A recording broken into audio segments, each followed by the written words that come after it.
Okay, so we are talking about vector addition, and for this example, we are going to use forces so that it's easier to understand. But these methods are applicable to all types of vectors. So, for example, we have an object, for example, a rectangular object, or a box being pushed to the right with a force of 4 newtons, and it is also being pushed to the left with 3 newton force. What is the net force on the box? Net force meaning what is the combined effect of 4 newtons to the right and 3 newtons to the left. We know that net force or resultant force is equal to the algebraic sum of all the forces acting on it. So in this case, we have F1 plus F2.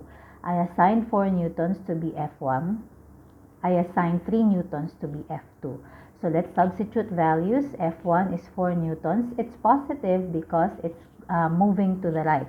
It's being exerted to the right. We agreed that that will be the convention that we will follow. To the right is positive. Plus F2 is 3 newtons. We are assigning it negative because it is being directed to the left. So that's our convention. So 4 newtons plus negative 3 newtons is 1 newton. And so the combined effect of these two forces on this box is 1 newton, and this box will move to the right. Now, what if the situation is different? The situation this time is instead of the force 1 directed to the right and force 2 directed to the left, here's the situation. Force 1 is still directed to the right, but force 2 is directed downwards. What will now be the combined effects of F1 and F2? We cannot just do this because F1 and F2 are not exerted in the same axis. Meaning F1 is exerted on the x-axis, this F2 is exerted on the y-axis. We cannot just simply do this. So what can we do? We are going to add these vectors using graphical method. Okay, so what is graphical method? Graphical method is the method of adding vectors using drawing. Now, I know you can also solve this using mathematical method, or that's called analytical method. But we in IGCSE physics syllabus, we are not going to use analytical method, but we are going to use graphical method, meaning we'll have to draw. Now, there are 3 methods under graphical method. First, we have the tail to tip method or tip to tail method, parallelogram method, and compass method. Wait, let me change this to tip to tail so that you will not be confused. Okay, so the first method is tip to tail method. Okay, so let's try solving this. I'll be solving this in a different way than the first time I discussed this, but we will just get the same answer. Okay, this time I'm assigning 4 newtons as force 1 and 3 newtons as force 2. Now, in doing graphical method, or when we are drawing this in order to add the vectors, it is important that we use a scale. Why are we using a scale? Because we cannot represent newtons or force in drawing, right? How can you draw force? How can we represent force? So we are representing force by drawing arrows, okay? So we represent it using arrows. The length of the arrow indicates the magnitude of the vector or the force. And then this arrowhead indicates the direction of the force. So if the length indicates the magnitude of the force or vector, we should expect that 4 newtons should be longer than 3 newtons. Okay? And then, from our example, 4 newtons is to the right. 4 newtons is directed to the right. 3 newtons is directed downwards. So that is the situation. Now, what scale are we going to use? To represent these vectors in drawing, we are going to use this scale. For every 1 newton, we are going to use 1 cm. Okay, so 4 newtons will be 4 centimeters. 3 newtons will be 3 centimeters. Okay, so the first method that we're going to talk about is tip-to-tail method. How is this tip-to-tail method? We are going to connect the tip of the first vector to the tail of the second vector. Okay, so here are now the vectors. My first vector is 4 newtons to the right. Since our scale is 1 cm for every 1 newton, so I'll be drawing 4 newtons with a length of 4 centimeters. And this vector is directed to the right. That's why the arrow is going to the right. I'm writing it as 4 newtons, but the measurement of this is 4 cm. Okay, next, second vector. So, tip-to-tail method. Here is the tip of our first vector. We are going to connect it to the tail of the second vector. So what's our second vector? It is 3 newtons downwards. So here's the tip of our first vector. And since it is downwards, I'll just put it here. If it were upwards, I'll connect the arrow here. Tip and then just measure upwards. But since it is downwards, here's the tip.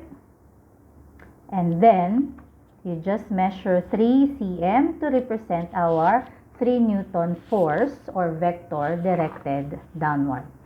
Okay? Now, where is the resultant? The resultant is connecting the initial point. Here's the initial point. Connecting the initial point to the tip of the last. Okay?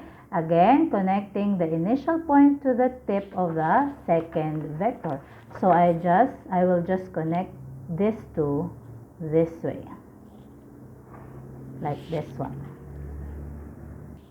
Okay, here I have already connected the initial point to the tip of the second vector or the tip of the last vector. So how will we now know the magnitude of the resultant? We can know the resultant of the magnitude of the resultant by just measuring the length of this resultant line. Okay? So, by looking at this, you can see that it is 5 centimeters. So, check again. That is 5 centimeters. So, since that is 5 centimeters, and then going back to our scale, for every 1 cm is equal to 1 newton. So, our 5 cm is equivalent to 5 newtons. Okay? And where is it directed? The direction of this resultant is pointing to where the tip of the second vector is, so which is this one. We are going to represent resultant vectors this way. But you don't measure until this vector, until this arrowhead only, but you measure until this. Okay? I am just using these two arrows to represent the resultant vector. Okay? And so, in which direction is it directed? Because remember, this is a vector. There's both magnitude and direction. Let's determine the direction. From the initial point, this is the initial point, make a Cartesian plane. Okay, here's the Cartesian plane. I just made it small. And then, oops, I can't see the beginning. I'll just put north, south, east, west. Okay? And then we measure this angle using our protractor. Okay, so here's our protractor. How do we measure it? So we just put the middle of this protractor here at the center, the very beginning, the initial point. Make sure it is aligned.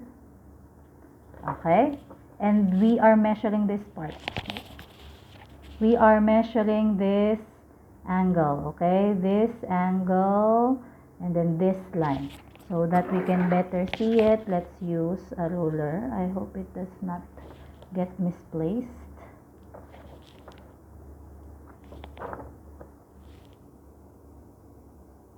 Okay, so I think it's approximately, so let's just approximate it because this is 30, this is 35, Let's approximate it as 38 degrees. Okay, so 38 degrees, and then where did we measure that angle? We measured this angle from here. So it is 38 degrees south of the east line. South of the east line. Why is it south of the east line? Because this is where we started, and this is south of the east line. Okay? So going back to our situation earlier, what's that situation? This situation wherein a force is pushing this box to the right with 4 Newton force and a downward force 3 Newtons. What is the combined effect of this? The combined effect is that a force of 5 Newtons is pushing or giving a force on this object to a direction of 38 degrees south of east line. So that is the combined effect of these two forces on the object. Okay, so that is tip to tail method. Okay, so this time let us learn how to do the parallelogram method. In the parallelogram method, the first step is connect tail to tail. Oh, by the way, I will just be using the same scale. For every 1 cm, that's equivalent to 1 Newton. Okay, so this is F1, 4 Newtons to the right, so that is 4 centimeters. This is the second force, that is 3 cm to represent 3 Newtons downwards. So in the parallelogram method, the vectors are connected tail to tail. So look at the difference between tip to tail method, okay? The tip is connected to the tail of the second. But for parallelogram method, the tail of the first is connected to the tail of the second. Okay?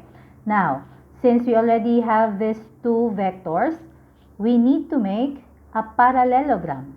Okay? So based on this diagram, it will be possible to make a rectangle. And the parallelogram, we just make a line parallel to this line. We make a line parallel to this line. Sorry. We make a line parallel to this line here.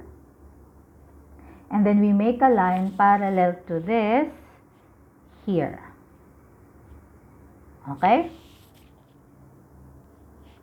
Okay, so I have already made parallel lines to this. This is our 4 Newton force, and this is the 3 Newton force. Okay? So parallel line to this. So that means this line is also 4 cm. And then a parallel line to this 3 Newtons, which is this one. That means this one is also 3 centimeters. Now, this is a parallelogram, and a parallelogram has two diagonals. This is one diagonal, and this is the other diagonal. Which diagonal are we going to use so that we can get the resultant? The resultant is the diagonal that we are going to get, that's from the initial point to the opposite vertex.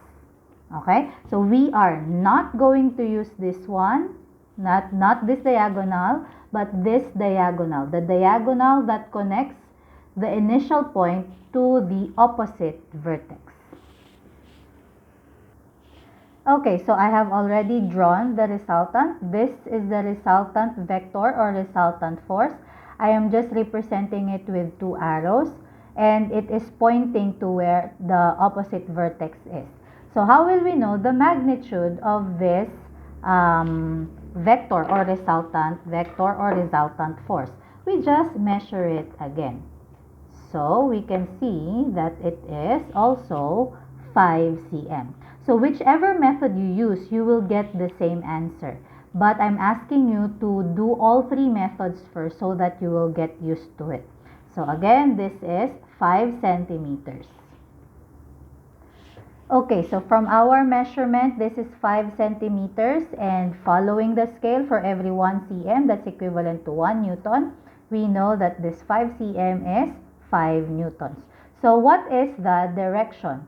We can measure the direction using this one or this one. I'll I'll assign A and I'll assign B. You can actually use either of this one. You can measure it like A or B, but just make sure that you are using the correct coordinates. Okay? So I think I'm assuming that this is also 38 degrees. Okay? Okay, so I am assuming again that this is 38 degrees if we measure it this way.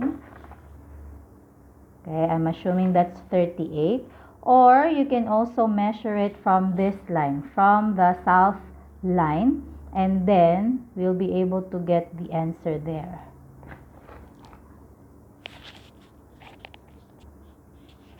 Okay, I hope it's clear. Again, we are measuring this line. If we measure it from the x-axis going down, from the east line going down, it's 38. And then if you measure it from the y-axis here, going there, so we will count, this is 10, 20, 30, 40, 50, and there's an excess of 2 lines here, so that is 52 degrees. So that makes sense also, right? So 52 degrees. Okay, so we can answer it either as 5 newtons 38 degrees south of east line. Okay, or you can also say it is 52 degrees east of south line. Again, it is, you can also say it as 52 degrees here, 52 degrees east of the south line. Okay, so that is the parallelogram method. Okay, so this time let us do the compass method. Compass method, first step, again, make a scale. I'm just going to use the same scale. For every 1 cm is equivalent to 1 newton. Compass method, just like parallelogram method, you connect the vectors, connect it tail to tail. So I have already connected it tail to tail. So this is 4 newtons to the right and 3 newtons downwards. And then you measure the first vector using your compass. Okay, like this one. Okay, so I am measuring now the 4 newton vector this way. Okay, and then remove it, but do not change the distance between these two. Okay, since we did this with 4 newtons, this needle part of the compass, let's put it to the tip of the other vector and then make an arc. You just make a big arc. Okay, this time let us measure the second vector. Here is the second vector. Here's the measurement of that. Okay, and then this remove, but do not change the distance between these two. This needle part, you put it at the tip of the first vector and then make an arc. Okay, there is the arc. And then where is the resultant force? The resultant force is here. From the initial point of the two, you connect it with the vertex or the intersection of the two arcs. Okay, so here's the intersection of the two arcs. We just connect it to the initial points of the two vectors. So here it is. And where is the direction? The direction is pointing to the intersection of the arc. And then you will, when we measure this will also be 5 cm. Let's try to prove that this is also 5 cm.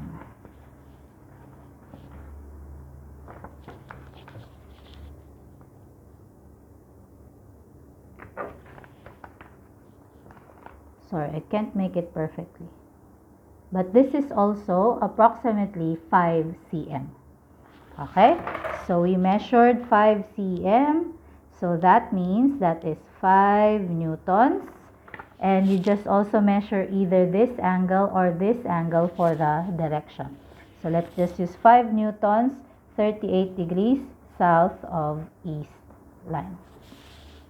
So as you can see, Whichever method that you use, tip to tail, parallelogram, or compass method, whatever method you use, you will get the same answer. Okay? So you can choose any of these methods, but since you're just starting, I would like you to practice doing 3 methods because you will not know which one you are most comfortable with if you don't try it first.